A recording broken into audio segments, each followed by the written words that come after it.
Di tengah malam yang sunyi, di sebuah desa kecil di kaki Gunung Papandayan, terdengar deru mesin truk tua yang dipanaskan. Asap putih mengepul dari knalpot, menyatu dengan kabut tipis yang menyelimuti halaman rumah kayu sederhana. Di balik kemudi, duduk seorang wanita muda berwajah teduh namun penuh ketegasan. Namanya Mulia Ratna Adira, seorang supir ekspedisi yang telah lama malang melintang di jalanan Jawa. Rambutnya dikuncir rapi, sorot matanya tajam, dan langkahnya penuh keyakinan. Di balik penampilannya yang manis, tersembunyi kekuatan supranatural yang diwarisi dari darah pendekar tua, Ajian Rawa Rontek, ilmu langka yang membuat pemiliknya tak bisa mati kecuali atas kehendak Tuhan. Ratna bukan supir biasa. Sejak kecil ia ditempa oleh ayahnya, seorang bekas pendekar pengembara yang hidup menyendiri di Garut setelah kehilangan keluarganya dalam bentrokan antar perguruan. Ia mengajarkan Ratna bukan hanya cara menyetir dan memperbaiki truk, tapi juga bagaimana bertahan hidup, membaca niat manusia lewat tatapan, hingga menguasai ajian Rawa Rontek. Ilmu itu diwariskan dengan sumpah berat, hanya digunakan saat nyawa dalam bahaya besar, bukan untuk kesombongan atau kekuasaan. Ratna memegang sumpah itu sekuat hatinya. Kini, di usia 27 tahun, Ratna menerima misi paling berbahaya sepanjang kariernya, mengantar peti logistik rahasia milik perusahaan pertambangan dari Garut menuju Banda Aceh. Jalur pengiriman itu bukan sembarang rute. Jalur lintas Sumatera dikenal sebagai wilayah paling liar, penuh jurang, hutan gelap, dan yang paling berbahaya, geng preman lintas. Dari Sumatera Selatan hingga Aceh, nama Mat Gundul menjadi momok. Ia bukan sekadar preman, tapi seorang raja jalanan yang menguasai pos-pos liar, memalak, merampok, dan kadang membunuh tanpa alasan. Banyak supir truk memilih putar balik daripada harus melewati wilayahnya. Namun Ratna tidak gentar. Malam itu, sebelum berangkat, ia sempat berdiri di depan foto almarhum ayahnya yang tergantung di dinding rumah. Tangannya menggenggam sebuah kantong kain berisi jimat dan rambut ayahnya yang dulu digunakan dalam ritual Rawa Rontek. "Abah, Ratna bakal kuat. Doakan, Ratna bakal buktikan jalan ini bisa bersih, bisa aman untuk semua supir," bisiknya dengan mata berkaca-kaca. Ia tahu, jalan ini bukan hanya tentang mengantar barang, tapi soal mematahkan ketakutan, soal menyelesaikan sesuatu yang belum sempat dilakukan ayahnya dulu. Truk tua bermuatan penuh itu akhirnya mulai bergerak perlahan keluar dari desa. Di kaca depan, tergantung tasbih tua yang pernah dipakai sang ayah saat semedi. Setiap deru roda yang berputar adalah nyanyian keberanian, dan setiap kilometer yang dilalui adalah tantangan yang tak boleh gagal. Di kejauhan, awan menggumpal gelap pertanda badai akan datang. Namun hati Ratna justru semakin mantap.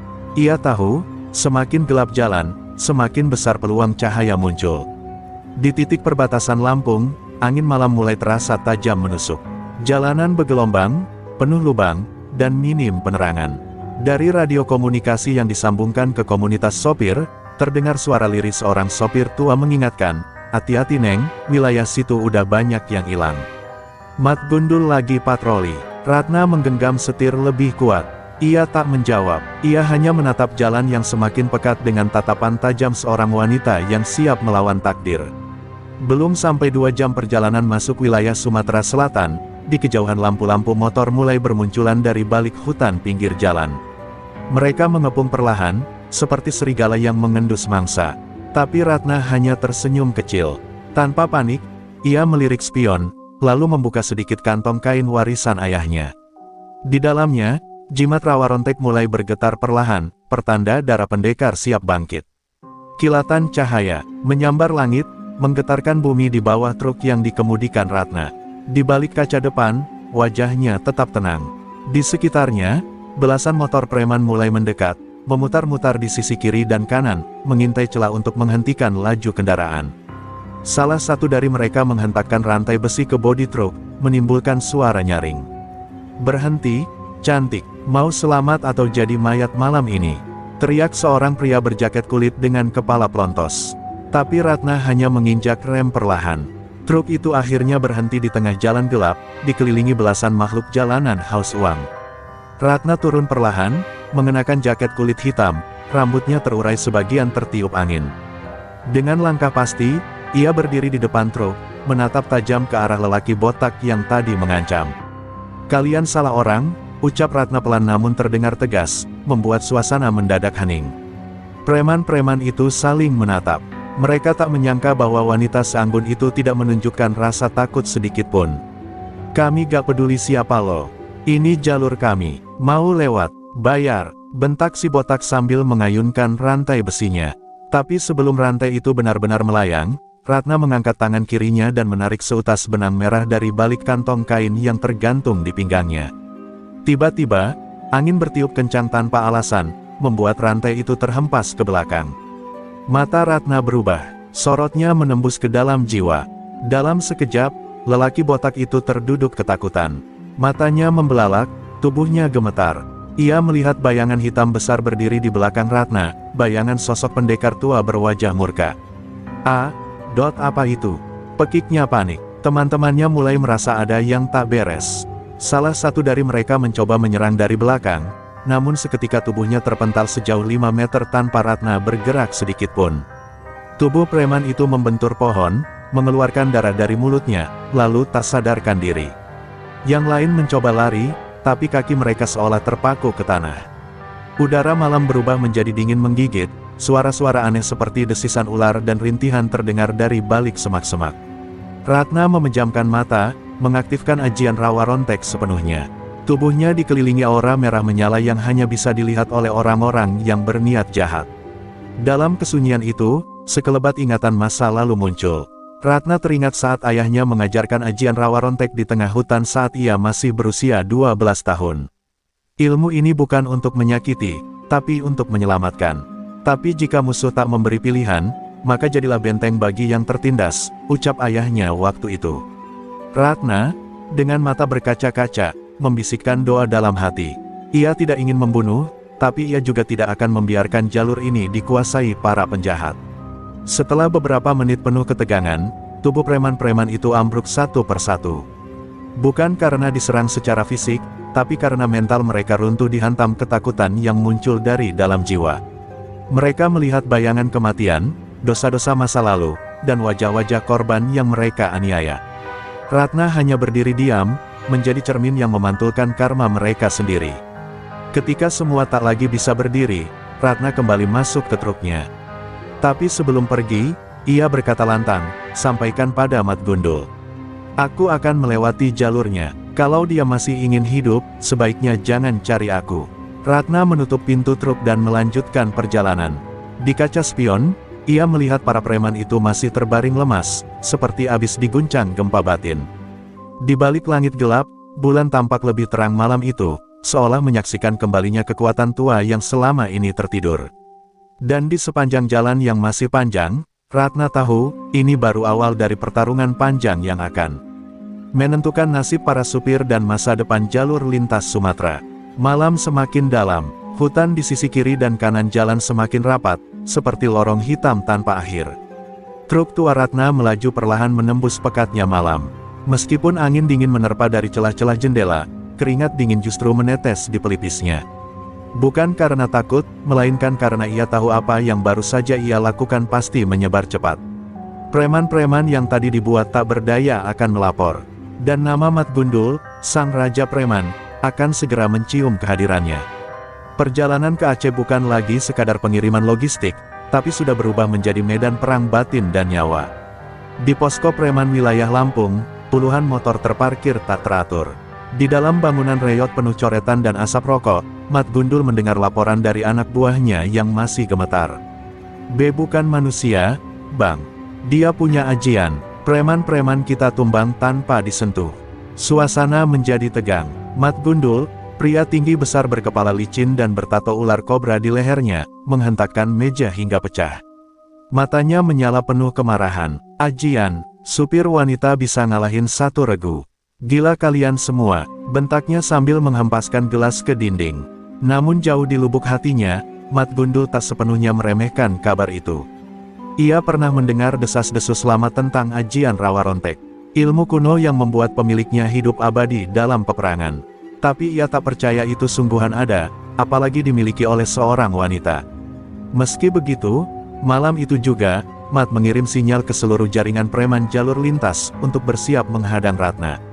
Siapapun yang berhasil menangkap dia, hidup atau mati, dapat bagian terbesar. Serunya, diikuti sorak-sorai penuh nafsu. Di sisi lain, Ratna memarkir truknya di pinggir sebuah SPBU kosong di perbatasan Bengkulu. Ia menyandarkan kepalanya ke kemudi, mencoba mengatur napas. Tapi matanya tak bisa lepas dari langit malam yang perlahan ditutupi awan. Langit pun ikut gelisah, bisiknya. Ia teringat pesan ayahnya, bahwa ajian Rawa Rontek hanya akan menarik mereka yang haus kekuasaan. Bahwa siapapun yang mencium aroma ajian itu, akan datang, bukan hanya manusia, tapi juga makhluk lain dari dimensi gaib. Ratna pun tahu, apa yang ia hadapi belum seberapa. Benar saja, saat ia tertidur sejenak di balik setir, suara dentingan halus terdengar dari belakang truk. Perlahan, ia membuka mata dan melihat bayangan hitam berdiri di samping kendaraan. Bukan manusia, sosok itu tinggi, tanpa wajah, dan tubuhnya diselimuti kabut gelap. Ratna menatapnya dalam diam. Makhluk itu tidak menyerang, hanya berdiri seolah mengamati. Lalu dari kabut itu, terdengar bisikan lirih yang hanya bisa dipahami oleh mereka yang mewarisi ilmu Rawa Rontek. Banyak jiwa berdarah menanti di utara, dan dia menunggumu dengan dendam api. Ratna tersentak. Ia tahu siapa dia yang dimaksud. Mat Gundul bukan hanya preman biasa, tapi ternyata memiliki keterikatan dengan kekuatan gelap juga. Mungkin ia juga pernah mempelajari ilmu hitam, dan merasa terancam oleh kehadiran Rawa Rontek. Ratna tak bisa lagi menyembunyikan kekuatannya. Ia harus bersiap menghadapi bukan hanya manusia kasar, tapi kekuatan gaib yang akan mencoba menguji batas kesabaran dan jiwanya. Perjalanan ini bukan lagi tentang siapa yang kuat, tapi siapa yang tetap manusia di tengah kebengisan. Pagi menjelang, cahaya matahari menyibak kabut dan embun dari dedaunan. Ratna kembali melaju di jalan. Kali ini dengan hati yang jauh lebih berat. Jalanan tampak sepi, tapi ketegangan terasa di udara. Di kejauhan, ia melihat sebatang pohon besar tumbang menutupi jalan, seolah dipotong dengan tebasan raksasa. Ratna memperlambat laju truk, matanya tajam meneliti sekitar. Ia tahu, ini bukan sekadar hambatan alam. Ini pertanda, bahwa perang sesungguhnya baru saja dimulai. Di sebuah gudang tua bekas pabrik karet di perbatasan Jambi, suasana mencekam menguar dari dalam. Asap rokok bercampur bau arak murah memenuhi ruangan. Puluhan preman bersenjata tajam duduk melingkar, menunggu perintah. Di tengah lingkaran itu, duduklah Mat Gundul, lelaki kekar dengan tatapan tajam seperti elang. Wajahnya penuh luka masa lalu, bekas sabetan, sayatan, dan peluru. Tapi luka paling besar ada di dalam hatinya, yang membuatnya menjadi monster jalanan paling ditakuti di Sumatera. Dia udah nginjak wilayah kita. Wanita itu bukan sopir biasa, desisnya pelan sambil menatap api lilin yang menyala redup. Mat Gundul bukan nama sembarangan. Ia dulu anak seorang dukun sakti dari Mandailing, dibuang karena menyalahgunakan ilmu warisan keluarganya untuk merampok dan menyakiti. Dendam dan kebencian terhadap dunia membuatnya naik ke puncak kekuasaan jalur lintas Sumatera. Di balik tubuh kekarnya, tersimpan ajian pemanggil roh jahat dan kutukan kuno. Tapi malam ini, Mat merasa ada bayangan yang tak bisa ia sentuh. Sosok wanita yang kabarnya kebal senjata dan bisa membuat anak buahnya gemetar ketakutan. Nama Ratna kini mengusik egonya. Mat menggenggam pisau kecil yang ia simpan di pinggangnya sejak dulu. Pisau itu bukan sembarangan, diukir dari tulang manusia yang mati karena dendam. Ia berdiri, lalu menghentakkan tongkat kayu ke lantai, membuat semua preman diam. Kita hadapi dia di Rantau Ikal. Jalanan sempit, jurang kiri kanan. Tak ada tempat lari. Siapkan jebakan, siapkan minyak, besi panas, dan panggil dukun Sipon dari Palembang. Semua preman saling melirik. Mendengar nama dukun Sipon saja sudah membuat bulu kuduk berdiri. Ia dikenal bisa memanggil roh pelindung hutan untuk melumpuhkan siapapun. Sementara itu, Ratna melaju perlahan melewati daerah rawa di wilayah perbatasan Jambi Riau. Kabut pagi belum sepenuhnya hilang. Suasana mencekam terasa menusuk. Ia belum tahu bahwa di depan sana, Mat sudah menyiapkan segalanya. Tapi hati kecilnya mulai bergetar, pertanda dari ajian Rawa Rontek bahwa ada kekuatan besar yang akan mencoba mengguncangnya. Ratna memejamkan mata sejenak, menggenggam jimat di lehernya. Abah, bantu Ratna kali ini, aku rasa, ini bukan hanya tentang jalur. Ini tentang kebenaran yang harus ditegakkan. Di balik jurang Rantau Ikal, dukun Sipon sedang menanam pusaka beracun di tanah, diiringi mantra berbahasa kuno. Tanah bergetar pelan, kabut mulai menghitam. Roh-roh penasaran mulai bergentayangan. Mereka akan jadi pagar gaib yang tak terlihat. Dukun Sipon membuka matanya yang putih seluruhnya. Kalian kirim aku lawan yang bawa rawa rontek. Siap-siap kalian bayar mahal, katanya sambil tertawa mengerikan. Di baliknya, Mat Gundul hanya tersenyum dingin. Ia percaya, bahkan ajian setangguh rawa rontek pun punya titik lemah. Beberapa kilometer dari lokasi jebakan, Ratna merasakan hawa aneh menusuk tubuhnya. Telinganya mendadak berdenging. Truk yang ia kendarai tiba-tiba melambat meski pedal gas ditekan. Seolah ada kekuatan yang menahan. Ia membuka kaca jendela, dan suara lolongan terdengar dari arah hutan, panjang dan memilukan. Bukan suara binatang biasa, tapi seperti jeritan manusia yang hilang arah. Ratna menggenggam roda kemudi erat-erat. Jangan takut, rawa rontek, bangkitlah pelan, tapi kuat, bisiknya lirih. Sinar matahari yang seharusnya sudah menyinari jalanan, tertutup mendung aneh. Pepohonan seolah memandang Ratna, membisikkan peringatan. Jauh di depan, bayangan hitam berdiri di tengah jalan. Mat Gundul, dengan tongkat dan pasukan lengkap, telah menunggu. Tapi Ratna tak menginjak rem. Justru, ia menambah kecepatan. Ia tahu, kali ini bukan soal bertahan, tapi menyerang. Jika jalan ini ingin bersih, maka api pertama harus dinyalakan. Ratna memacu truknya melewati jalanan berliku rantau ikal, di mana jurang menganga di sisi kiri dan rimbun pepohonan membentuk lorong gelap di kanan. Namun bukan alam yang ia khawatirkan, melainkan manusia dan makhluk yang bersembunyi di balik semak-semak itu. Kabut semakin tebal, udara menekan paru-paru, seolah ada dinding tak terlihat yang mencoba menghalangi jalannya. Ratna mencium bau aneh, perpaduan tanah basah, kemenyan, dan darah. Ia tahu, ini bukan jebakan biasa. Ini perangkap spiritual. Ajian rawa rontek di tubuhnya mulai terasa panas, merespon ancaman besar yang sedang menantinya. Tiba-tiba, suara keras memecah keheningan. Boom, sebuah batang pohon besar tumbang tepat di depan truk, memaksa Ratna menginjak rem sekuat tenaga. Ban depan selip, hampir jatuh ke jurang. Ratna terhuyung namun tetap bertahan. Belum sempat menghela napas, dari arah belakang terdengar deru motor dan teriakan liar. Belasan preman bersenjata golok dan rantai mengepung truknya. Di tengah mereka, berdiri Mat Gundul, dengan tongkat kayu hitam dan tatapan penuh amarah. Akhirnya kau sampai juga, supir cantik. Jalan ini milik kami, dan hari ini, kau akan tahu artinya mati. Ratna turun perlahan, tanpa rasa gentar. Ia berdiri di depan truk, matanya menatap satu persatu para preman. Jalan ini milik semua orang yang mencari nafkah dengan jujur. Bukan milik orang yang menebar ketakutan. Ucapannya tenang, namun setiap kata menghujam seperti pisau ke hati Mat Gundul. Mat meludah ke tanah, lalu memberi isyarat ke arah semak. Seketika, Dukun Sipon keluar, mengenakan jubah gelap dengan wajah penuh jelaga. Kita lihat siapa yang lebih kuat, rawa rontek atau ilmu pemanggil neraka, gumamnya, lalu menaburkan abu ke tanah dan mulai merapal mantra. Suasana berubah drastis. Angin berhenti, burung berhenti bersuara. Tanah bergetar perlahan, dan dari balik tanah yang digali, muncul asap hitam membentuk sosok-sosok tinggi tanpa wajah. Mereka berputar di sekitar Ratna, mengeluarkan desis dan bisikan mengerikan. Preman-preman mulai menjauh ketakutan. Tapi Ratna tetap tenang. Ia membuka ikatan kain merah di pergelangan tangan kirinya, tanda ia akan membuka segel rawa rontek sepenuhnya. Dalam hitungan detik, tubuhnya diselimuti cahaya merah darah. Rambutnya berkibar seolah diterpa angin dari dunia lain. Dukun Sipon tersentak, mantranya terganggu. Tidak mungkin, cahaya rawa rontek sekuat ini. Namun terlambat, Ratna sudah mengangkat tangannya, dan dari telapak tangannya terpancar energi panas menyilaukan yang menghantam roh-roh hitam itu. Mereka menjerit, meleleh seperti lilin, dan kembali ke tanah dengan suara menggema. Dalam satu hentakan kaki Ratna, tanah retak dan energi murni menyapu seluruh jalan. Para preman terlempar, beberapa pingsan, lainnya gemetar ketakutan sambil menyebut nama Tuhan. Mat Gundul tak bisa percaya. Ia melangkah mundur, tapi Ratna menatapnya tajam. Aku tak datang untuk membunuhmu, Mat.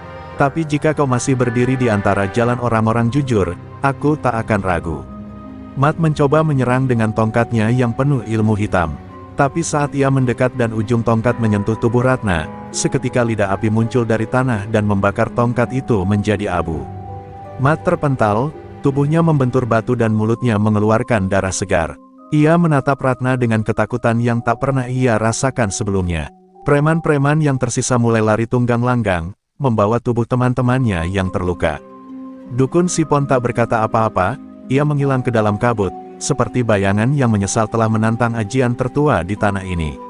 Ratna menatap sekeliling, jalanan kembali sepi, kabut perlahan menyingkir, dan suara burung kembali terdengar. Ia menoleh ke truknya, lalu melangkah masuk ke kabin. Dengan napas berat namun mantap, ia menghidupkan mesin. Jalan masih panjang, dan Aceh masih jauh. Tapi satu hal pasti, preman-preman itu baru saja mencicipi kedahsyatan Rawa Rontek. Hari beranjak siang saat Ratna melintasi batas wilayah Sumatera Barat. Langit tampak murung, awan menggulung seperti menyembunyikan rahasia. Meski jalanan tampak lebih lengang dibanding wilayah sebelumnya, Ratna tahu ini hanyalah ketenangan semu sebelum badai.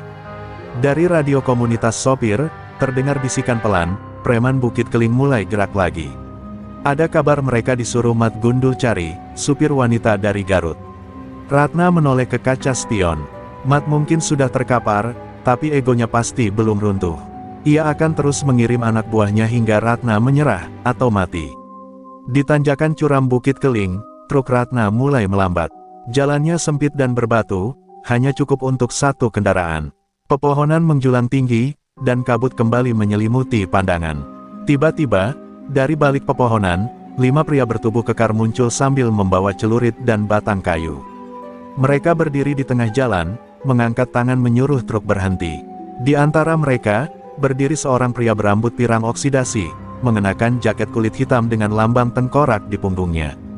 "Turun, cewek, kalau gak mau isi truk lo kami bawa," serunya kasar. Ratna perlahan menghentikan truk, membuka pintu, dan turun tanpa berkata apa-apa. Para preman tertawa kecil melihat perempuan ramping itu berdiri sendirian menghadapi 5 orang lelaki kekar.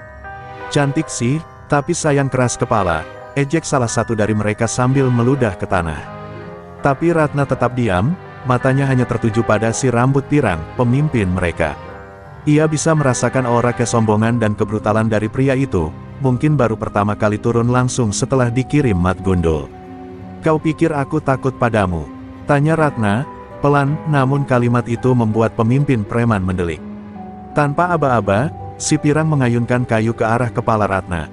Tapi dalam sekejap, tubuhnya terpental ke belakang seolah menabrak tembok tak terlihat. Kayunya patah 2, 4 anak buahnya kaget, langsung menyerang serentak. Ratna hanya mengangkat tangannya, dan keempat tubuh preman itu tersentak mundur, lalu jatuh satu persatu ke tanah. Tak ada luka, tak ada darah, hanya tubuh mereka yang menggigil dan mata yang membelalak ketakutan. Mereka melihat sesuatu yang tak bisa dijelaskan, bayangan tubuh mereka sendiri terkubur di dalam tanah. Pemimpin preman yang terkapar mencoba bangkit, tapi lututnya lemas. Ia melihat Ratna berjalan mendekat, perlahan, dengan sorot mata dingin tapi tenang. "Aku bisa membunuhmu sekarang, tapi aku lebih suka kau hidup, membawa pesan ke seluruh Sumatera. Katakan bahwa jalur ini bukan lagi milik preman. Katakan, Rawa Rontek telah kembali." Ucapan Ratna membuat seluruh tubuh si pirang bergetar. Ia menangis, bersimpuh, dan berulang kali memohon ampun, tak lagi peduli pada harga diri atau gengsi jalanan.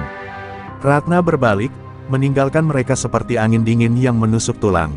Ia kembali masuk ke dalam truk, menyalakan mesin, dan melanjutkan perjalanan tanpa menoleh lagi.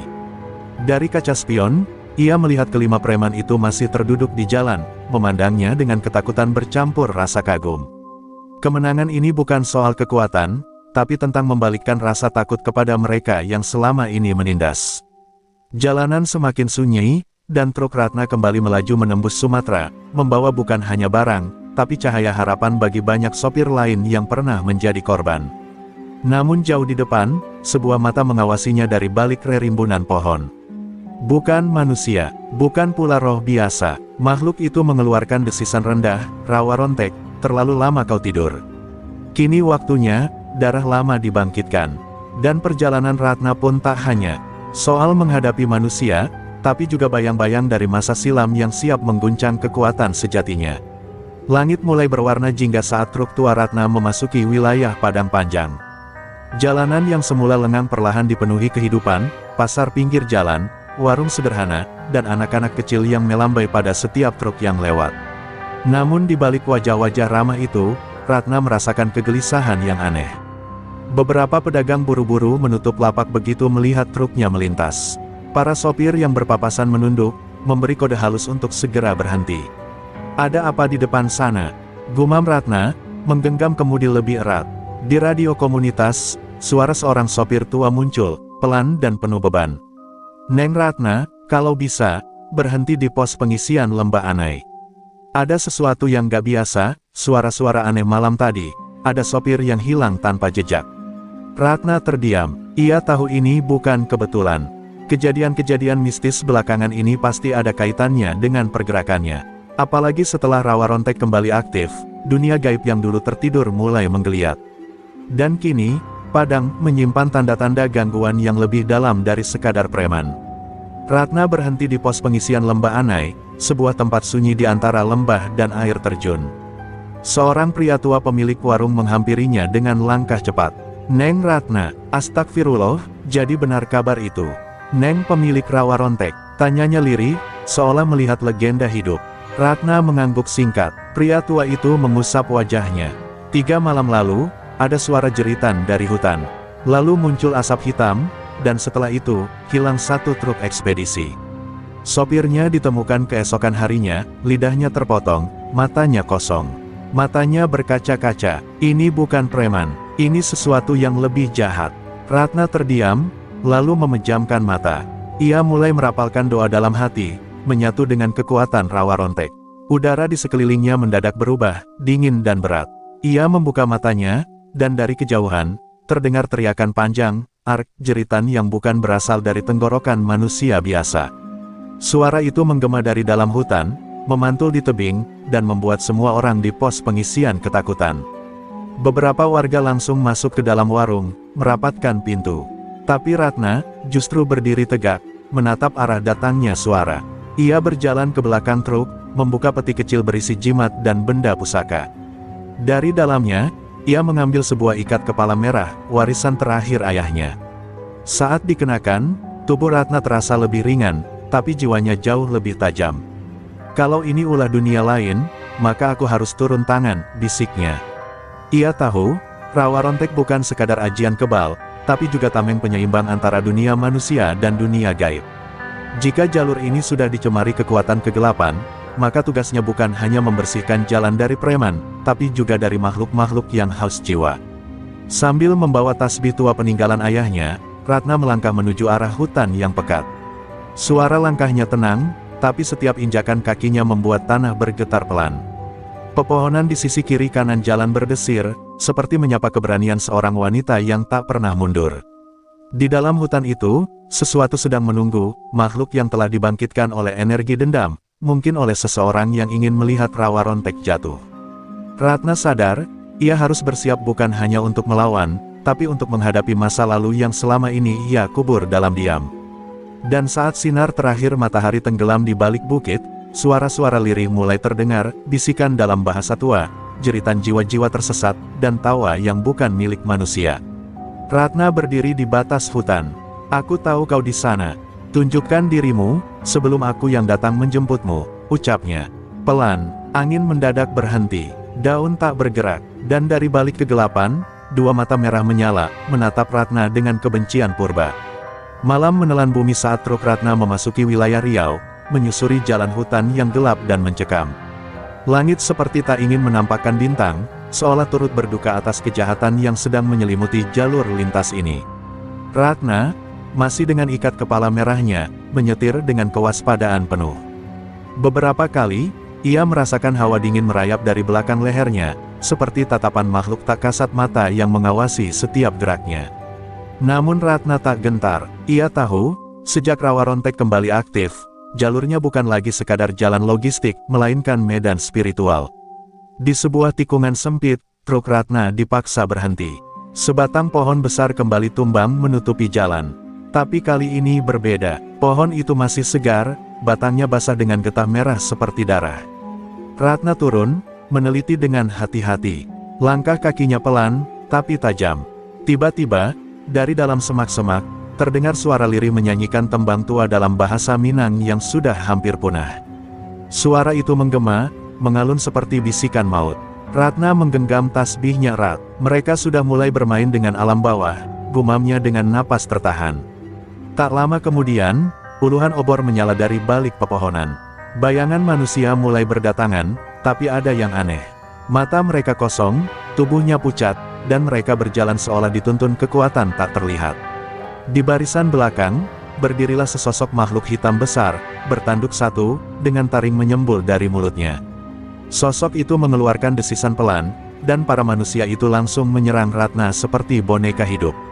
Ratna meloncat ke belakang truk, menarik keris peninggalan ayahnya, lalu mulai merapalkan mantranya dalam bahasa Sunda kuno. Dengan satu hentakan kaki, tanah di sekitar truk memancarkan cahaya merah darah. Tubuh Ratna diselimuti aura rawa rontek. Serangan demi serangan manusia terkutuk itu tak menyentuhnya. Mereka terpental, melolong, dan menghilang jadi abu ketika menyentuh aura tubuhnya. Namun makhluk bertanduk itu tak bergeming. Ia terus mendekat, menyerap kegelapan sekitar. "Kau bukan dari dunia ini," bisik Ratna, matanya menajam. "Siapa yang membangkitkanmu? Siapa dalang di balik semua ini?" Makhluk itu tidak menjawab, tapi mulai mengangkat kedua tangannya, memanggil roh-roh yang terjebak di hutan itu. Puluhan bayangan mulai bermunculan, melingkari Ratna dan truknya. Udara menjadi padat, seperti kabut beracun. Ratna tahu ia harus menggunakan inti kekuatan rawa rontek, ritual yang hanya dilakukan saat roh leluhur benar-benar dipanggil. Ia menggigit jarinya, meneteskan darah ke tanah, lalu bersujud sambil membisikkan nama ayahnya. "Abah, bantu Ratna, dunia ini butuh cahaya." Dalam sekejap, angin berputar cepat. Dari dalam tanah, muncullah sosok bayangan tua berkumis tebal, mengenakan baju pangsi dan ikat kepala putih.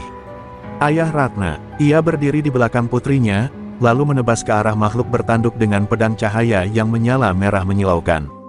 Makhluk itu menjerit, suara jeritannya membuat seluruh hutan bergetar, lalu lenyap menjadi abu hitam bersama seluruh roh yang dikendalikannya. Ratna gemetar, bukan karena takut, tapi karena rindu. Sosok ayahnya menatapnya sejenak, lalu menghilang diselimuti cahaya, meninggalkan kekuatan baru di dalam tubuh Ratna. Seketika semua kembali sunyi, jalan kembali terbuka, pohon tumbang sirna tanpa jejak. Ratna berdiri sendirian di tengah jalan, tubuhnya bergetar. Namun kini sorot matanya lebih tajam, lebih terang, dan lebih dalam. Rawa rontek kini telah mencapai bentuk sempurnanya. Tapi Ratna tahu, ini belum selesai. Masih ada kekuatan gelap yang bersembunyi di balik nama Mat Gundul. Dan, semakin ia mendekati Aceh, semakin besar tarikan energi kegelapan yang ingin menghentikannya. Dan malam itu, saat Ratna kembali menyalakan truk dan melanjutkan perjalanan, dari balik radio lawas terdengar suara lirih, bukan suara manusia biasa, tapi suara yang berkata, "Langkahmu tinggal 3. Darah akan diuji, dan hati akan dipatahkan." Fajar menyingsing di langit timur, namun cahaya pagi belum mampu menembus tebalnya kabut yang menyelimuti jalur lintas Sumatera. Truk Ratna melaju perlahan di antara rimbunnya hutan yang kini seolah bernafas, berdesah pelan menyimpan bisikan-bisikan gaib. Setelah pertempuran di Riau semalam, tubuh Ratna terasa lebih ringan, namun jiwanya semakin syarat beban. Ia baru saja menyaksikan arwah ayahnya turun membantunya, dan itu hanya terjadi jika alam leluhur merasa keseimbangan sudah terlalu terganggu. Rawa rontek bukan lagi sekadar pelindung, ia telah bangkit menjadi kekuatan besar yang mengusik jagat gaib dan dunia hitam. Setiap jengkal jalan yang dilalui Ratna kini seolah mengakui keberadaannya. Langit gelap berganti terang saat truknya lewat. Burung-burung keluar dari sarangnya. Namun aura ini juga seperti suara yang mengundang, bukan hanya kebaikan, tapi juga musuh yang lebih besar dari manusia. Di desa kecil bernama Muara Merangin, Ratna berhenti sejenak untuk mengisi solar. Pemilik pom menyambut dengan gugup. "Neng Ratna ya, ampun, kabar tentang ajian Neng udah sampai kemana-mana. Tapi, hati-hati, ada yang mencari Neng." Ratna menoleh. "Siapa?" Si pemilik pom berbisik, "Mak Gendi, wanita tua dukun dari Tapanuli. Dia bukan manusia biasa. Dulu pernah diburu para pendekar karena membangkitkan jasad prajurit purba. Tapi dia menghilang. Sekarang muncul lagi, katanya karena ingin mencuri inti rawa rontek." Ratna terdiam. Ia pernah mendengar nama itu dari ayahnya. "Mak Gendi, wanita dengan tubuh berlapis racun dan lidah berbisa, bisa merasuki tubuh manusia dan mengendalikannya dari dalam. Jika benar dia telah mencium rawa rontek, maka musuh sejatinya telah muncul. Sore itu, Ratna melanjutkan perjalanan dengan dada yang berat. Tapi kali ini, suara dari dalam dirinya mulai membisikkan sesuatu. Suara itu bukan suaranya sendiri, bukan pula suara ayahnya. Tapi suara yang dalam, tegas, dan tua, suara dari inti rawa rontek. Waktumu hampir tiba, Ratna. Dalam dirimu kini mengalir bukan hanya kekebalan, tapi kunci keseimbangan. Kegelapan yang kau lawan bukan lagi dendam manusia, tapi dendam waktu. Ratna menarik napas panjang. Ia mulai sadar, perjalanannya kini adalah perjalanan takdir. Malam kembali turun. Di tikungan hutan batang gadis, jalan tampak lengang, namun Ratna sudah tahu gelagat bahaya.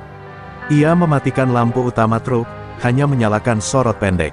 Udara tiba-tiba berbau logam dan belerang. Tiba-tiba, seekor burung besar melintas cepat di atas truk, dan seketika langit menjadi gelap gulita. Suara perempuan tua terdengar dari kejauhan, suara berat, serak, namun menyihir. Ratna, rawa rontek bukan untuk perempuan lemah sepertimu, serahkan padaku, maka nyawamu akan selamat. Ratna menghentikan truk, ia turun, berdiri di tengah jalan, dan membentangkan kedua tangannya. Kalau kau ingin rawa rontek, datang dan rebutlah sendiri. Teriaknya lantang ke dalam hutan. Angin berputar kencang, daun-daun beterbangan, lalu muncul kabut hitam menggumpal, membentuk wajah nenek tua, keriput, bermata merah, dan lidah bercabang seperti ular. Mak Gendi, ia tertawa pelan, kau akan menjadi wadah yang sempurna. Tubuh muda, ajian tua, aku akan abadi dalam dirimu. Tapi Ratna hanya tersenyum. Kau salah. Tubuh ini bukan wadah, ini benteng. Dan rawa rontek, bukan untuk dimiliki. Ia memilih pemiliknya. Dengan satu tarikan napas, Ratna menjejakkan kakinya ke tanah dan merapal mantra pamungkas rawa rontek. Tubuhnya menyala, seperti bara merah. Aura rawa rontek membentuk pusaran energi di sekelilingnya. Mak Gendi menjerit, tubuh kabutnya mulai pecah. Tapi belum habis, ia menghilang, meninggalkan suara tawa menyeramkan. Kita akan bertemu lagi, Ratna, di perbatasan Aceh, di sana, aku akan merasukimu. Ratna berdiri tegak, napasnya berat, tubuhnya letih, tapi semangatnya tak goyah. Ia tahu, ujian sesungguhnya belum tiba. Dan Aceh, bukan hanya tujuan akhir pengiriman, tapi medan pertempuran terakhir antara terang dan gelap. Langit Aceh mulai tampak di ujung cakrawala ketika Ratna menuruni jalan berliku di wilayah Nagan Raya. Matahari sore merayap perlahan, menciptakan siluet hutan-hutan lebat yang membentang di sisi kiri kanan jalur lintas. Truk tua Ratna, yang sudah menemani perjalanan dari Garut hingga ujung Sumatera, kini seperti bernafas bersamanya. Namun di balik langkah yang semakin mendekati tujuan, bayangan kegelapan semakin terasa kuat. Bukan sekadar kelelahan fisik, melainkan tekanan jiwa yang semakin menghimpit. Karena Ratna tahu, Mak Gendi masih menunggunya, dan kini tanah Aceh menjadi panggung akhir yang sudah ditentukan oleh takdir. Sore itu, Ratna tiba di sebuah desa kecil bernama Pintu Angin, di kaki Gunung Selawah. Desa ini seperti mati, tak ada anak kecil bermain, tak ada suara ayam berkokok, dan tak ada warung terbuka. Ratna turun, berjalan menyusuri gang sempit dengan rasa waspada. Di salah satu rumah, ia melihat seorang nenek tua duduk di teras, menatap kosong ke arah langit. Mak, desa ini kenapa? Tanya Ratna pelan. Nenek itu menoleh dengan mata penuh ketakutan, lalu berbisik, dia sudah datang. Ia menyamar jadi siapa saja. Bahkan mungkin, dia adalah bayanganmu sendiri. Ucapan itu membuat darah Ratna berdesir. Ia kembali ke truknya dengan langkah cepat, namun saat membuka pintu kabin, ia terkejut. Di dalam cermin spion, refleksi dirinya, tersenyum sinis. Bukan dirinya yang sebenarnya. Ratna melompat mundur, dan refleksi itu perlahan berubah menjadi sosok Mak Gendi, lengkap dengan taring dan mata merah menyala. Kau tak bisa lari lagi. Roh-roh penjaga rawa rontek sudah kulemahkan. Kini, tinggal kau dan aku, ucap Mak Gendi dari balik cermin, lalu kabin truk Ratna tiba-tiba meledak dengan percikan api mistis, menghantam pohon di belakangnya. Ratna terguncang, namun tidak roboh. Ia tahu Mak Gendi telah menginvasi ranah terakhir, batin dan ketenangan jiwa. Tapi rawa rontek tak akan membiarkan penguasanya diserap begitu saja. Dalam doa panjang dan tangisan batin, Ratna menggenggam kalung peninggalan ayahnya, lalu duduk bersila di tengah jalan. Di sekelilingnya, angin membentuk pusaran. Tanah bergetar. Dari balik kabut, 3 sosok bayangan muncul, sosok leluhur Rawarontek. Mereka tak berkata apa-apa, hanya meletakkan tangan di atas kepala Ratna, dan cahaya merah membungkus tubuhnya. Mak Gendi menjerit dari balik pohon, tubuhnya mendidih, mencoba menembus dinding kekuatan itu. Aku ingin abadi, Rawarontek milikku, kau hanya gadis tolol dari Garut. Namun Ratna berdiri, tubuhnya kini bersinar merah darah dan matanya memancarkan cahaya kemasan. Rawarontek bukan milik siapa-siapa, ia adalah pelindung tanah, dan tanah ini menolakmu. Dalam satu hentakan kaki, Ratna membelah jalan menjadi 2. Kabut sirna, dan tubuh Mak Gendi terangkat ke udara, terperangkap dalam pusaran cahaya sebelum lenyap dengan suara jeritannya yang menggema hingga ke langit Aceh. Sesaat setelah keheningan itu, desa Pintu Angin kembali bernafas. Anak-anak keluar bermain, ayam mulai berkokok, dan warung kembali buka. Nenek tua yang tadi ketakutan tersenyum meneteskan air mata. Kau bukan hanya sopir, Neng. Kau cahaya yang ditunggu Sumatera selama ini. Ratna hanya mengangguk, menahan tangis. Truknya kini rusak berat, tapi semangatnya utuh. Ia tahu, masih ada 1 langkah lagi. Barang yang ia bawa sejak Garut harus sampai ke tangan orang yang tepat. Dan sebelum itu terjadi, ia harus menembus perbatasan terakhir, tanah ujian pamungkas. Di Cakrawala, menjelang malam, langit Aceh memerah seperti darah. Namun tak ada lagi bisikan gelap. Yang tersisa hanyalah suara lembut Rawarontek di dalam hati Ratna. Kau belum selesai, tapi kau telah menang. Kini, bumi merestui langkahmu. Pagi itu, Mentari Aceh menyambut Ratna dengan sinar hangat, namun hatinya tetap diliputi waspada. Truk tuanya, meski hangus di beberapa bagian karena ledakan mistis malam sebelumnya, tetap ia jalankan. Ia tak punya pilihan lain. Barang yang ia bawa, sebuah peti kayu hitam bertuliskan huruf aksara kuno Sunda, harus sampai ke sebuah pesantren tua di ujung Sigli. Peti itu bukan sekadar logistik biasa. Di dalamnya tersimpan manuskrip Rawarontek asli, peninggalan leluhur yang menjadi kunci untuk menyegel kekuatan jahat yang selama ini berkeliaran di jalur Sumatera. Ratna baru menyadari, ini bukan sekadar perjalanan dagang, ini perjalanan amanah. Jalanan menuju Sigli sunyi, terlalu sunyi. Pohon-pohon pinus di kanan kiri berdiri tegak namun dingin, seolah menyaksikan perang batin yang berkecamuk dalam dada Ratna. Sesekali ia menatap peti di belakang. Mantra pelindung telah ia rapalkan, namun ia tahu, semakin dekat dengan tujuan, semakin besar godaan yang akan datang.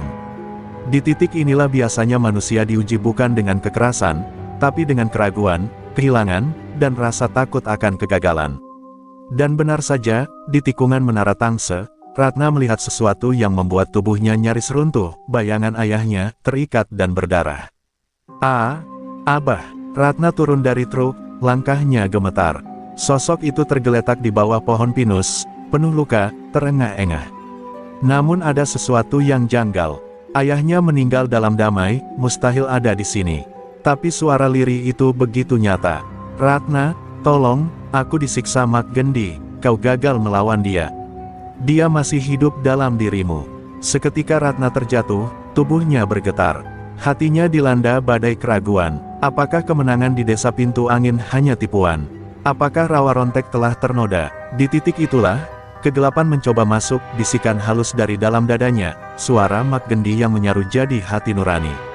Namun di tengah kekacauan itu, Ratna mendengar suara lembut, suara ibunya. Nak, kau adalah pemilik Rawarontek sejati. Jangan tertipu bayangan, cahaya tak pernah datang dari luar. Ia hidup dari dalam hatimu. Mata Ratna terbuka, dan bayangan, ayahnya, itu perlahan mencair menjadi kabut hitam, makhluk ilusi terakhir dari Mak Gendi. Ratna menjerit, berdiri dengan tubuh gemetar, lalu menancapkan keris Rawarontek ke tanah. Ledakan cahaya merah menyapu seluruh jurang, menyingkirkan kabut dan bayang-bayang. Ujian batin telah ia taklukkan. Kebenaran dalam dirinya telah bangkit penuh. Dengan tubuh lemah namun tekad menguat, Ratna kembali ke truk. Tangannya berdarah, namun ia tersenyum. Ia tahu, satu hal penting kini terjawab, Rawarontek bukan hanya ajian kebal. Ia adalah cermin jiwa, dan hanya mereka yang mampu menaklukkan diri sendiri yang dapat menguasainya. Jalanan menuju Sigli kini mulai terbuka, seperti bumi memberi jalan kepada Ratna. Tak ada lagi preman, tak ada lagi roh jahat. Hanya suara angin dan langkah sang supir wanita yang perlahan menjadi legenda. Saat sore menjelang, Ratna tiba di halaman pesantren tua di pinggir laut. Para santri dan kiai sudah menunggunya. Mereka membungkuk hormat saat Ratna membuka peti dan menyerahkan manuskrip Rawa Rontek kepada kiai tua berjubah putih. Lelaki itu menatap Ratna dalam-dalam, lalu berkata, "Kau bukan sekadar pembawa, Neng. Kau penjaga terakhir, karena jika jatuh ke tangan yang salah, dunia ini akan kehilangan keseimbangan." Ratna menunduk, air matanya jatuh. Ia telah menyelesaikan tugasnya, tapi lebih dari itu, ia telah menemukan siapa dirinya sebenarnya. Malam itu, Ratna duduk di pinggir pantai Aceh. Suara ombak memecah sunyi, dan cahaya bulan menyinari wajahnya yang tenang. Perjalanan panjang, pertarungan spiritual, perlawanan terhadap preman dan kekuatan jahat, semua telah dilaluinya. Ia bukan lagi hanya seorang sopir cantik dari Garut. Ia kini adalah pemilik sah Rawa Rontek, pelindung lintas Sumatera, cahaya bagi jalanan gelap, dan tameng terakhir bagi bumi yang mulai resah. Malam itu, bulan menggantung utuh di langit Aceh, cahayanya memantul di permukaan laut seperti obor langit yang menenangkan jiwa. Ratna duduk bersila di tepi pantai, mengenakan selendang putih pemberian sang kiai. Angin laut membelai rambutnya, seolah menjadi ucapan selamat dari alam atas perjuangannya yang luar biasa. Tapi Ratna tahu, meski pertempuran besar telah ia menangkan, perjalanan batin tak pernah benar-benar usai. Dan malam ini, di bawah bulan yang sakral, ia memilih diam dan berbicara pada Yang Maha Kuasa, dalam hening dan tangis yang tak terdengar. "Ya Allah, aku hanya wanita biasa, tapi kau pilih aku menjaga ajian tua ini," bisik Ratna, matanya berkaca-kaca. Ia memandang laut lepas, mengingat semua yang telah ia lalui. Dari bentrokan dengan preman Mat Gundul, serangan roh di Bukit Keling, teror Mak Gendi, hingga cobaan batin yang mengguncang jiwanya di perbatasan Aceh. Semuanya terasa seperti mimpi panjang yang perlahan berubah menjadi takdir. Di dadanya, Rawa Rontek masih bersemayam, namun kali ini lebih lembut, tak lagi menyala panas. Ia tahu, kekuatannya kini menyatu dengan jiwanya, bukan sekadar pertahanan, tapi penerimaan. Tak lama, suara langkah kaki terdengar mendekat. Seorang santri muda, dengan sorban tersampir di bahu, menghampiri Ratna dengan sopan. "Neng Ratna," kiai memanggil. Katanya ada yang harus disampaikan. Ratna berdiri pelan, lalu mengikuti santri itu menuju ruang dalam pesantren. Di sana, sang kiai sudah menunggu, duduk di atas tikar dengan manuskrip Rawa Rontek di pangkuannya. "Neng Ratna," ucapnya tenang, "kami telah membaca naskah tua ini. Ternyata, kekuatan Rawa Rontek belum selesai di tanganmu. Masih ada satu bab pamungkas, penyegelan akhir." Ratna terdiam, ia pikir semua telah selesai. Tapi sang kiai melanjutkan, "Mak Gendi memang telah lenyap, namun sihir terakhirnya masih tertanam di satu titik, jalur barat Aceh, di hutan Lamno. Jika tidak disegel sebelum bulan purnama tenggelam, maka siapapun yang lewat jalur itu akan dirasuki dendam kegelapan." Hati Ratna kembali berdebar. Ia hanya punya waktu 1 malam. Tanpa banyak bicara, ia mengangguk, lalu kembali ke truknya yang telah sedikit diperbaiki oleh para santri. Perjalanan ke Lamno terasa lebih sunyi dari biasanya. Tak ada cahaya jalan, tak ada kendaraan lain, hanya Ratna dan truknya yang berjalan perlahan menembus malam. Di tengah perjalanan, langit mendadak diselimuti awan pekat, dan dari radio tua truknya, terdengar kembali tawa samar Mak Gendi. Ratna mengepal tangan, "Kau sudah kalah, aku tidak akan biarkan sisa-sisa racunmu menghancurkan orang lain." Ia lalu merapalkan doa Rawa Rontek sambil mengemudi, dan cahaya merah mulai menyelimuti truk seperti pelindung suci. Sesampainya di titik Lamno, Ratna turun dari truk. Di sana, di bawah pohon keramat yang menjulang tinggi, tampak gundukan tanah dengan asap tipis mengepul dari sela-selanya. Disitulah racun terakhir Mak Gendi bersemayam. Ratna menancapkan keris Rawa Rontek ke tengah gundukan itu, lalu duduk bersila. Ia merapalkan mantra terakhir dalam naskah Rawa Rontek, dan seketika bumi bergetar pelan. Suara tangisan terdengar samar dari dalam tanah, namun perlahan sirna. Cahaya putih membungkus area itu, dan malam menjadi damai. Saat Ratna berdiri, langit kembali cerah. Bulan purnama bersinar tepat di atas kepalanya. Ia menengadah, mengangkat tangan, dan berbisik, "Tugasku telah selesai. Bismillah." Sumatera kini bebas dari preman dan kegelapan. Dan malam itu, Ratna kembali ke truknya bukan sebagai penjaga, tapi sebagai pewaris sejati, yang telah menyegel segala sisa kebencian dan meninggalkan cahaya di setiap lintasan roda yang ia lewati. Subuh menjelang ketika Ratna kembali ke pesantren dengan tubuh lelah dan mata sayu. Truk tuanya parkir perlahan di halaman, ban-ban berderit seperti menarik napas panjang setelah ribuan kilometer pertarungan jiwa dan raga. Para santri mulai bangun, namun mereka tak berani mengganggu. Mereka tahu, Ratna bukan lagi manusia biasa. Ia telah melewati batas kekuatan manusia dan menyatu dengan warisan para leluhur. Di wajahnya, tersirat kedamaian yang baru, seperti langit setelah badai panjang. Tapi kedamaian itu tak bertahan lama. Dari kejauhan, suara dentuman keras mengguncang udara. Langit yang semula cerah mendadak memerah, dan awan bergulung seperti ombak. Sebuah cahaya merah menyala dari arah barat laut, arah pelabuhan tua di Melaboh. Para santri berlarian keluar, dan sang kiai keluar dari musola dengan wajah tegang.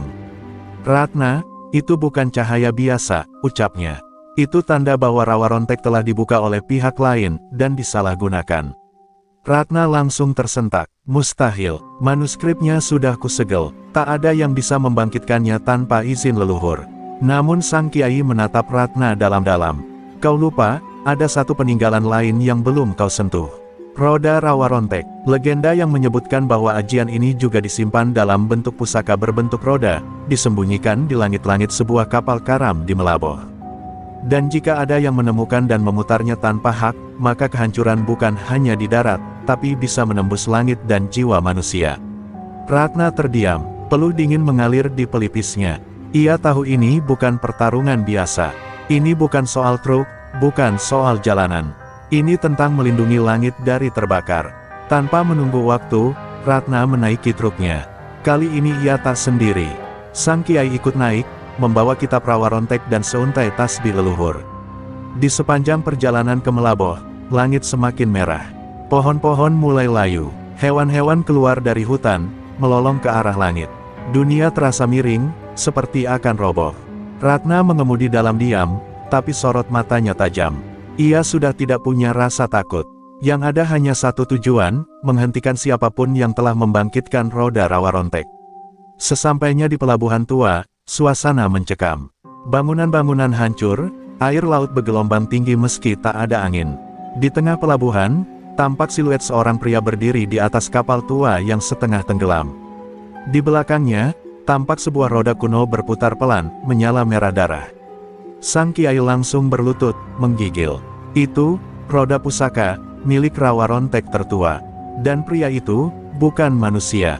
Ratna turun perlahan, mendekat ke kapal sambil merapalkan doa. Langkahnya mantap, tapi setiap jengkal terasa seperti menapak bara. Saat Ratna mendekat, pria itu menoleh. Wajahnya bukan wajah asing, Mat Gundul. Tapi matanya kini bukan lagi seperti manusia. Hitam legam, dengan guratan petir merah di bawahnya. "Kau pikir aku selesai, Ratna?" katanya dengan suara berat bercampur gema. "Aku menemukan roda ini karena kau mengguncang keseimbangan. Kau yang membuka pintu kewarisan rawa rontek, maka aku adalah kunci kegelapan yang lahir bersamanya." Ratna berdiri di hadapan Mat Gundul, tidak bergeming. "Kau bukan apa-apa tanpa roh dendam. Dan aku akan menutup pintu ini untuk selamanya." Dengan satu gerakan cepat, Ratna mencabut keris rawa rontek, lalu menunjuk ke roda yang berputar. Langit langsung memekik, petir membelah udara, dan air laut naik membentuk pusaran. Tapi Ratna tak mundur. Ia berlari, menerobos gelombang dan cahaya merah, lalu menusukkan keris ke pusat roda. Suara ledakan dahsyat menggema, namun bukan kehancuran yang terjadi, melainkan roda itu hancur perlahan dan meleleh menjadi cahaya. Tubuh Mat Gundul bergetar hebat, lalu runtuh ke tanah, kembali menjadi manusia biasa yang menangis dalam ketakutan. Langit kembali biru, angin kembali sejuk, dan Ratna berdiri di ujung dermaga, dengan tubuh lunglai namun mata bercahaya. Sang kiai mendekat dan berbisik, "Kau telah memutar balik takdir, Neng Ratna. Kau bukan lagi sekadar pemilik rawa rontek, kau adalah penjaga langit dan bumi." Ratna menatap laut lepas, dan untuk pertama kalinya dalam hidupnya, ia tersenyum, bukan karena menang, tapi karena telah menyelamatkan dunia dari dirinya sendiri. Setelah ledakan cahaya di pelabuhan Melaboh, dunia seperti diam sejenak. Langit yang tadi mengamuk kini kembali teduh. Laut kembali pasang surut seperti biasa, dan hembusan angin terasa sejuk mengusap luka-luka yang belum sembuh. Ratna terduduk di atas kayu dermaga, matanya menatap langit kosong. Tubuhnya penuh luka, tapi jiwanya jauh lebih letih. Ia telah menyelamatkan dunia dari kehancuran, namun di balik kemenangan itu, hatinya digerogoti oleh kesunyian yang tak bisa diobati oleh cahaya. Di sampingnya, Mat Gundul kini kembali menjadi manusia biasa, terbaring lemah. Tak ada lagi sorot tajam di matanya. Ia menatap Ratna dengan tatapan penuh sesal. "Kenapa kau tidak membunuhku, Ratna?" tanyanya lirih. Ratna hanya menoleh pelan, suaranya nyaris seperti bisikan, "Karena yang aku lawan bukan dirimu, tapi kebencian yang menumpang di dalam hatimu. Dan sekarang, kebencian itu sudah pergi." Mat Gundul meneteskan air mata, dan untuk pertama kalinya, ia menyebut nama Ratna dengan suara penuh hormat, "Maafkan aku."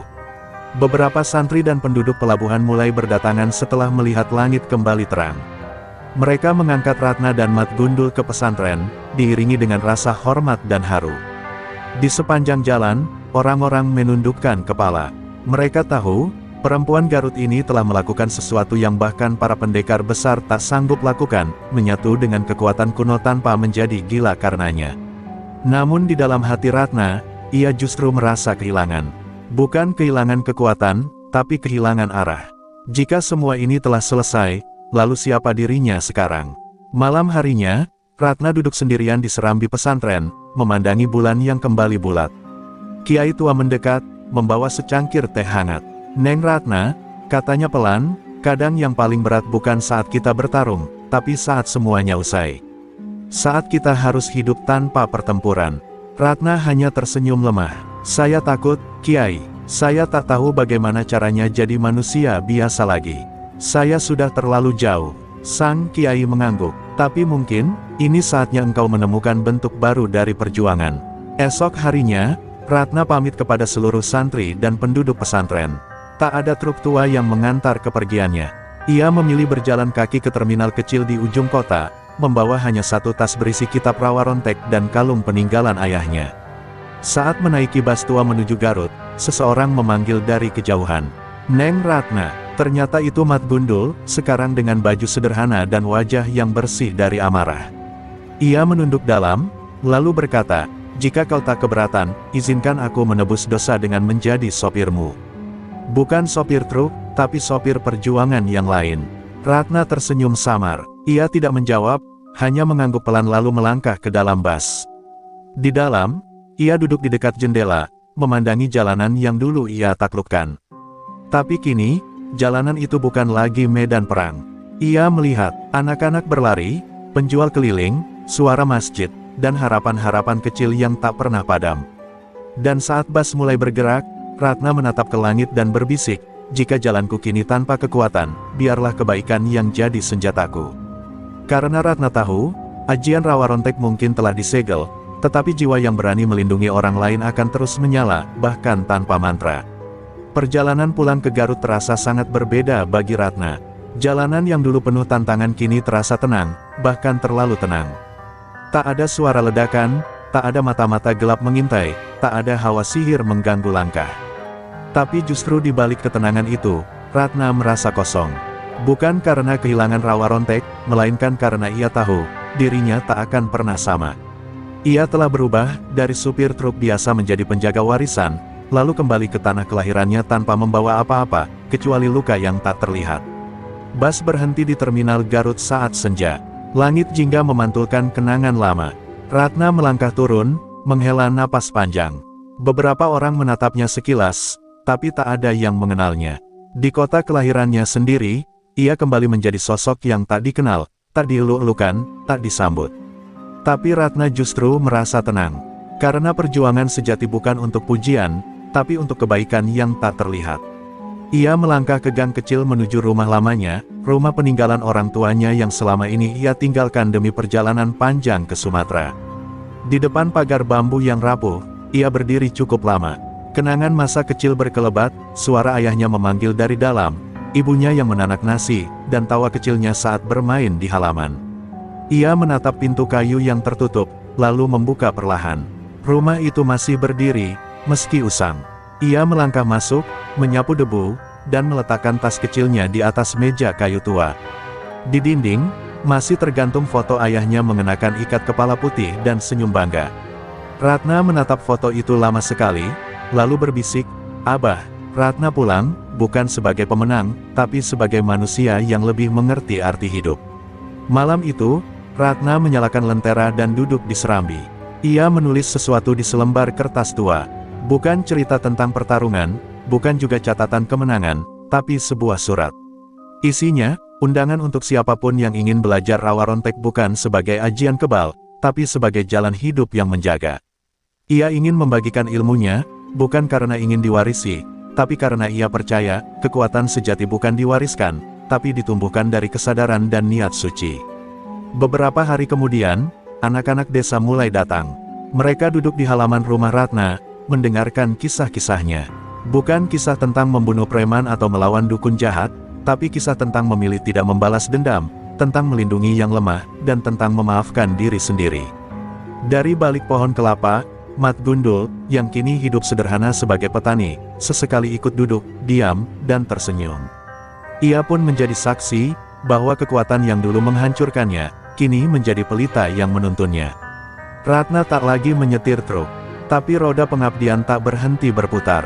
Ia mulai membuka rumahnya sebagai tempat singgah para pelintas jalan, sopir, anak-anak jalanan, dan siapapun yang butuh tempat pulang. Rumah itu tak punya pagar tinggi atau karpet mewah, tapi punya kehangatan, yang lahir dari seseorang yang telah melintasi maut, mengalahkan kegelapan, dan memilih kembali sebagai manusia biasa. Pulang tanpa mahkota, tapi penuh makna.